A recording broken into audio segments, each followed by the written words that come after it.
नमस्कार बच्चों, दर्शकों, एक बार फिर आपका Baghel sir chemistry YouTube channel में आपका स्वागत है।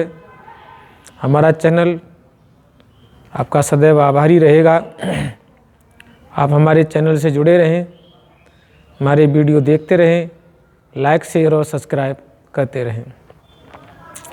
आज हम आपको अपने इस वीडियो के माध्यम से कक्षा 12 की रसायन विज्ञान UP board, Rajasthan board, Bihar board, NCERT board में जो उपसंयोजी यौगिक का टॉपिक है उसमें बीबीटी सिद्धांत के अनुसार संयोजकता आवरण सिद्धांत के अनुसार आज हम आपको संकुल यौगिकों का निर्माण बताएंगे। हालांकि इससे पिछले वाली वीडियो में भी हमने संकुल यौगिकों के निर्माण बताए थे कि किस तरीके से लिगैंड केंद्रीय धातु आयन को एकांकी इलेक्ट्रॉन युग्म दान करके और उपसंयोजी आवरण द्वारा जुड़कर संकुल यौगिक बनाते हैं। तो आज हमारा जो संकुल है वो है NiCl का होल 4 या NiCl4 पूरे कॉम्प्लेक्स पर माइनस के 2 आवेश। नाम इसका जो IUPAC नाम है संकुल के अंदर वो क्या है ना। अब आप देखेंगे इसमें ये क्या है, यहाँ पर हमारे पास क्या है, 4 क्लोराइड है। तो 4 की संख्या को हम करते हैं टेट्रा। Cl से बनता है क्लोरिडो, टेट्रा क्लोरिडो। इसके बाद आएगा निकिल। अब निकिल के जो केंद्रीय धातु आयन होता है उसके नाम जो है वो 2 तरीके से लिखे जाते हैं। एक तो उसके नाम में 8 शब्द लगाते हैं और उसका नाम साधारण रूप से लिखते हैं। तो यदि हमारा संकुल कैसा है, ऋणावेशित है, तो हम क्या करते हैं, केंद्रीय धातु आयन के नाम के अंत में 8 लगा देते हैं। तो इसका नाम क्या बनेगा, निकिलेट।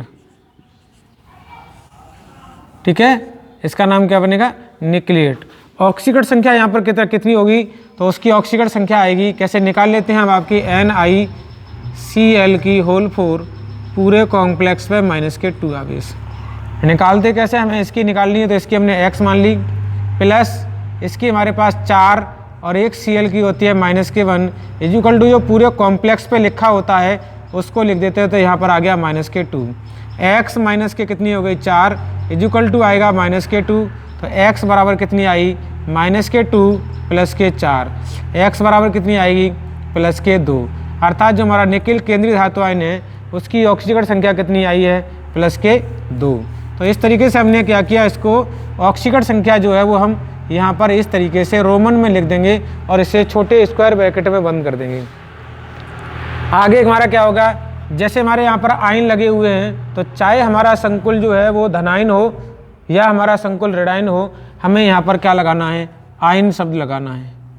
तो इस तरीके से हमारा इसका क्या बन गया, IUPAC नाम बन गया, जो कि हमने पिछले वीडियो में IUPAC नामकरण समझाए हुए हैं।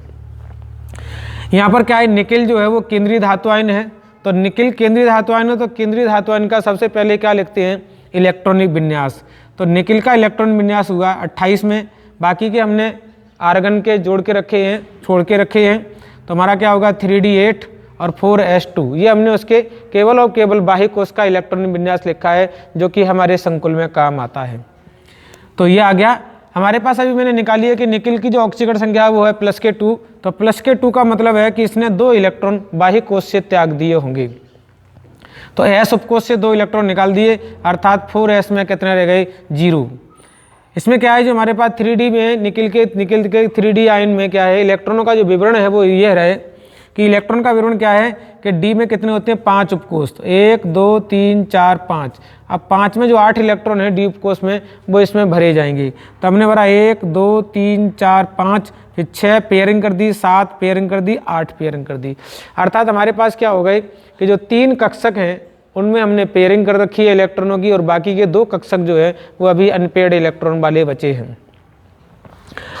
ठीक है, अब क्या है हमारे पास 4 Cl दुर्बल लिगेंड के आबंधन के लिए, जब 4 Cl दुर्बल लिगेंड होते हैं यानी लिगेंड जब दुर्बल प्रवृत्ति का होता है तो जो केंद्रीय धातु आयन के पास आंतरिक कक्ष में जो अनपेयर्ड इलेक्ट्रॉन होते हैं वो युग्मन नहीं करते हैं। ये मैंने पिछले वाले वीडियो में भी समझाया है। ये युग्मन नहीं करेंगे तो ये ऐसे के ऐसे ही रहेंगे। इसका क्या है कि 4 आबंधन के लिए हमें 4 कक्षकों की जरूरत पड़ती है। तो 4 कक्षकों में क्या होगा, 4s 4p के 3 कक्षक यानी 4s का 1 कक्षक और 4p के 3 कक्षक आपस में क्या होंगे, मिश्रित होंगे या संकृत होंगे। तो आपस में क्या करेंगे, ये संकृत की क्रिया करेंगे और क्या बनाएंगे, 4 नए इस तरीके के। अभी मैंने ये क्या है कि भर रखा है पहले, अभी हम बाद में बताएंगे। तो ये क्या हो गए, 4 नए संकृत कक्षक बनेंगे। इनका नाम क्या होगा, sp3। अब क्या होगा, जब ये संकृत कक्षक बन गए तो 4 नए संकृत कक्षक बने हैं, उसमें 4 क्लोराइड का क्या होगा, आबंधन।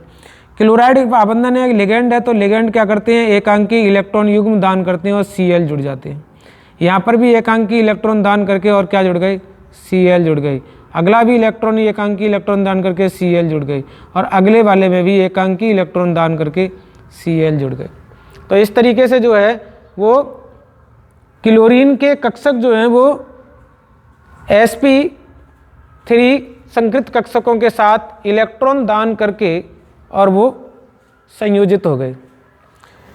अब क्या होगा, हमारा हमने पूरा जो संकुल बनाया उस संकुल का, ये जो संकुल लिखा है उसका संकुल का ऑर्बिटल डायग्राम इस तरीके से बना दिया कि निकल के +2 अब इस संयोजकता के बाद 3D में कितने होते हैं, 8 इलेक्ट्रॉन। ये 2 कैसे हैं, अनपेयर्ड इलेक्ट्रॉन है, अयुग्मित इलेक्ट्रॉन। कैसे हैं, अयुग्मित इलेक्ट्रॉन। ठीक है, आगे क्या है, ये हमारे संकृत कक्षक भर चुके। अब हमें क्या करनी है, इसकी संरचना बनानी है। तो sp3 संकरण की जो संरचना होती है वो चतुष्फलकीय होती है। तो निकल हमने यहाँ ले लिया +2 ऑक्सीकरण अवस्था में। यहाँ क्या करेगा, ये एकांकी इलेक्ट्रॉन युग्म दान करके निकल के साथ में कौन जुड़ गया, Cl-। दूसरा हमारे पास ये Cl- जुड़ गया। तीसरा हमारे पास ये Cl- हमने जोड़ लिया, जो कि एकांकी इलेक्ट्रॉन युग्म दान करके जुड़े हुए हैं। अगला जो हमारा चौथा एकांकी इलेक्ट्रॉन रहेगा दान करने वाला, वो परमाणु कुछ इस तरीके से जोड़ा जाएगा। तो ये इसकी संरचना बन गई। अब इनको क्या करेंगे, हम इस तरीके से जोड़ देंगे। तो जो इनकी संरचना बनेगी वो संरचना कौन सी बनेगी, चतुष्फलकीय संरचना बनेगी। और चतुष्फलकीय संरचना में जो बॉन्ड एंगल होगा वो कितना होगा, 109 डिग्री और 28 मिनट। आकृति कैसी होगी, चतुष्फलकीय।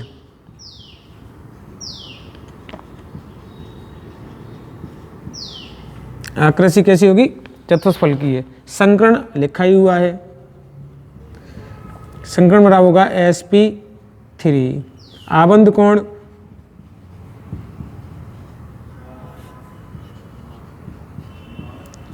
कोण बराबर होगा 109 डिग्री 28 मिनट। अब इसमें एक चीज़ और रहेगी, इसकी प्रकृति, चुंबकीय प्रकृति क्या होगी। तो चुंबकीय प्रकृति के लिए अयुग्मित इलेक्ट्रॉन कितने हैं, n बराबर 2 है ना। तो n बराबर हमारे पास कितने हैं, n बराबर 2 अयुग्मित इलेक्ट्रॉन। 2 कैसे हैं, अनपेयर्ड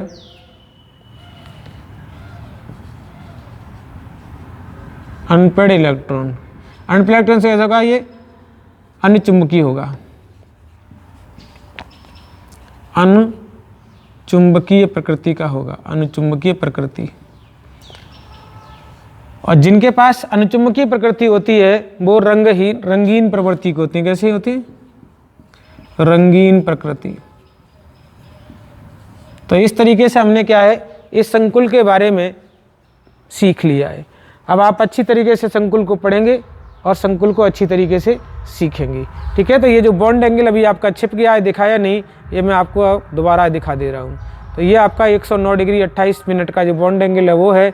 बाकी की ये इस तरीके की हमने इसकी संरचना पढ़ ली। ठीक है, तो अब इसमें कितने भी लिगेंड क्यों न जुड़े हों, किसी भी प्रकार के हों, तो हमने जो संकरण है वो आपके लगभग सारे संकरण पढ़ा दिए। कौन कौन से होते हैं, एक DsP2, DsP3, sp3 D2sp3 और sp3 D2 प्रकार के, इस प्रकार के हमने सारे संकरण बता दिए। लिगेंड प्रबल और दुर्बल होगा तो वो उसकी प्रकृति के आधार पर इस तरीके से हम उनके संकरण को अलग अलग तरीके से बता सकते हैं। तो आगे के जो एग्जाम्पल्स हैं वो आगे हम अगले वाले वीडियो में देखेंगे। कोई दूसरा एग्जाम्पल हम आपको समझाने के लिए लेंगे। तो वो दूसरा एग्जाम्पल देखिए हमारा क्या होगा, जो कि संकुल यौगिक का निर्माण करेगा। तो जो आपको नहीं बताए होंगे वो आपको संकुल यौगिकों में बताने का हम प्रयास करेंगे। ठीक है,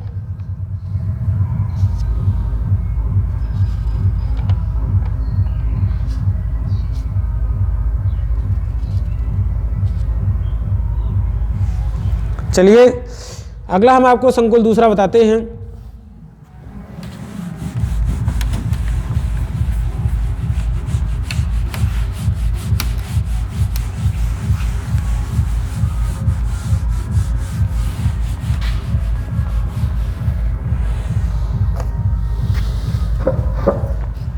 दूसरा संकुल हमारा है CrH2O का होल 6 पूरे कॉम्प्लेक्स पर प्लस का 3 आवेश। इसका जो नाम है वो है हेक्सा एक्वा, क्योंकि एक्वा कहते हैं जल को, हेक्सा एक्वा क्रोमियम। क्रोमियम, अब क्रोमियम क्यों कहा गया है इसको, क्योंकि ये हमारा संकुल कैसा है, धनायन प्रकृति का है, तो हम इसको क्या कहेंगे, क्रोमियम।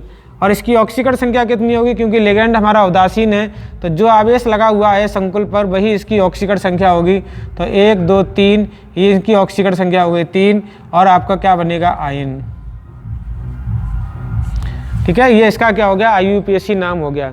अब हम इसकी संकुल के बनने की प्रकृति BBT सिद्धांत के अनुसार देख लेते हैं कि BBT में क्या बनेगी इसकी प्रकृति।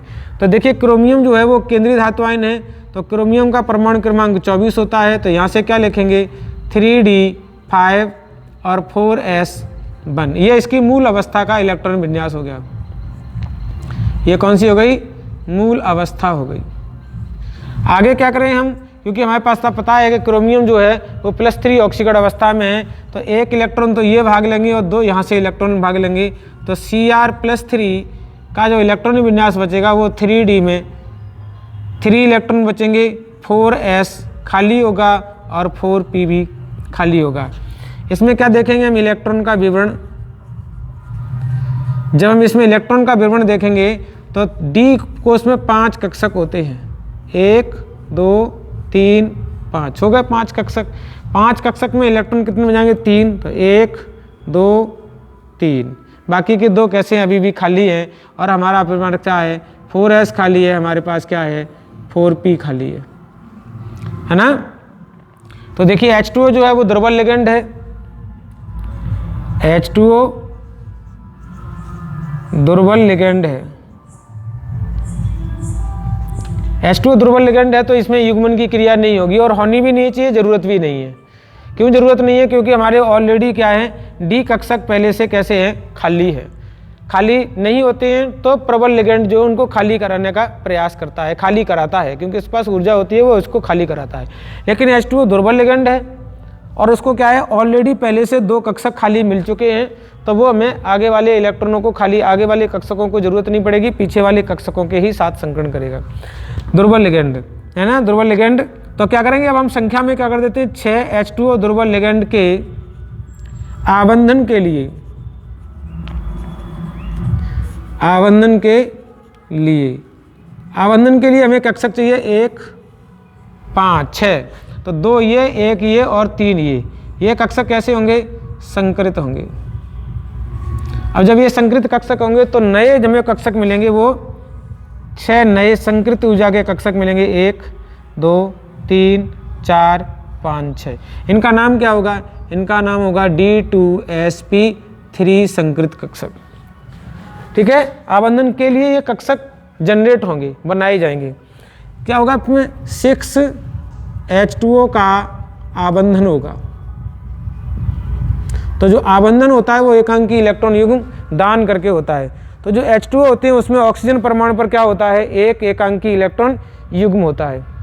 ठीक है, 1 एकांकी इलेक्ट्रॉन युग्म होता है। तो ये क्या करेंगे, एकांकी इलेक्ट्रॉन दान करेंगे, और यहाँ पर क्या जुड़ गया, आपका H2O जुड़ गया।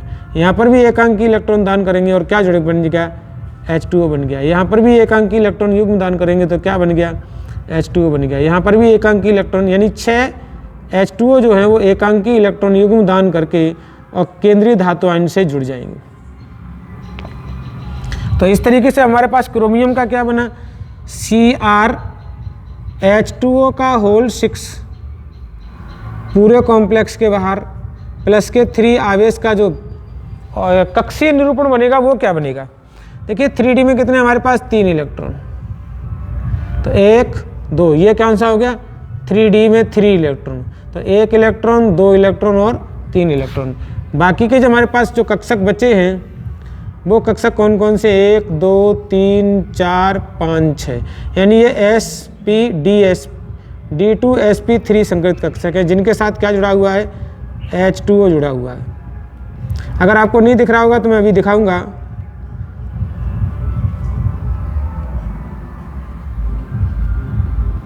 तो इस तरीके से हमारे क्या जुड़ गए, ये H2O मॉलिक्यूल इसके साथ जुड़ गए। ठीक है, प्रयास कर रहा हूँ मैं दिखाने का। देखिए पहले तो दिख रहा है, सही है ना। तो ये H2O आपके जुड़ गए। अब त्रिविम में इनकी आकृति क्या होगी, त्रिविम में इनके प्रकृति क्या होगी वो देख रहे हैं। देखिए DsP2 जो संकरण होता है, D2sp3 संकरण होता है, तो उसकी आकृति जो बनती है वो अष्टफल की बनती है। अर्थात हमने क्या ले लिया यहाँ पर, क्रोमियम, है ना। तो 1 2 3 4, यानी हमने क्या जोड़ दिया यहाँ पर, H2O। ये सारे जो हैं ऑक्सीजन से जुड़े हुए हैं और ये एकांकी इलेक्ट्रॉन युग्म दान कर रहे हैं। क्रोमियम कैसा है, क्रोमियम जो है वो केंद्रीय परमाणु में और +3 ऑक्सीकरण अवस्था में रहता है। तो ये क्या होंगे, आपस में एक दूसरे से अटैचमेंट में होंगे। अगला जो हमारे पास क्या रहेगा, ये जो H2O है वो भी जुड़ा होगा और यहाँ पर भी हमारे पास एक H2O जुड़ा होगा, एकांकी इलेक्ट्रॉन युग्म दान करके अंदर की ओर। ठीक है, अब हमारे पास क्या है, हम इनको क्या बनाएंगे, कनेक्ट करेंगे इनका, यानी ये वर्ग समतलीय टाइप में एक पिरामिड बन जाएगा। ये वर्ग के ऊपर एक पिरामिड बन गया। तो 4 तो जो फेस हैं वो इधर हो गए और बाकी के 4 फेस जो हैं वो इधर बनेंगे। तो इस प्रकार जो आकृति बनी है किसी संकुल की, इस संकुल की, वो बनी है हमारी अष्टफल की है। और प्लस के क्या कर दिया हमने, इस पर 3 आवेश लगा दिए। अब इनकी लिखेंगे प्रकृति। आकृति क्या है, प्रकृति में नंबर 1 आकृति, आकृति कैसी है, अष्टफल की है। ठीक, दूसरा क्या है, संकरण, तो आपने लिखा ही जानते ही है, संकरण। संकरण क्या होगा, D2sp3। ठीक है, इसके बाद यहाँ देखिए क्या है, अनपेड इलेक्ट्रॉन है। अनपेड इलेक्ट्रॉन चुंबकीय गुण जो होगा, तीसरा चुंबकीय गुण। चुंबकीय गुण, चुंबकीय गुण कैसा होगा इसका, इसका जो चुंबकीय गुण है वो होगा अनुचुंबकीय, अनुचुंबकीय होगा। और जब अनुचुंबकीय होगा तो रंगीनता क्या होगा, रंगीन होगा। कैसा होगा, ये रंगीन होगा। ठीक है, तो इस प्रकार इसकी जो है वो गुणधर्म हमने आपके ये लिख दिए। तो ये दो संकुल यौगिकों के निर्माण की बात हमने आपको बता दी है। अगली बात जो है वो अगली किसी वीडियो में बताएंगे। आगे जो हम बताएंगे आपको वो इस पार्ट का अगला टॉपिक बताएंगे, वो आपका चलेगा लिगैंड क्षेत्र, क्रिस्टल क्षेत्र लिगैंड थ्योरी। क्रिस्टल क्षेत्र लिगैंड थ्योरी, यानी क्रिस्टल क्षेत्र लिगैंड थ्योरी। जो लिगैंड है वो क्रिस्टल पर किस तरीके से इफेक्ट करता है, यानी वहाँ पर आपको अगला जो सिद्धांत बताएंगे वो आपको बताएंगे CFT, यानी क्रिस्टल फील्ड सिद्धांत। ये क्या होगा आपका, क्रिस्टल फील्ड सिद्धांत, क्रिस्टल क्षेत्र सिद्धांत। अगले वीडियो में हम आपको पढ़ाएंगे क्रिस्टल क्षेत्र सिद्धांत। तब तक के लिए जय हिंद, जय भारत। हाँ, हमारे वीडियो को देखते रहें, लाइक शेयर सब्सक्राइब करते रहें। जय हिंद, जय भारत।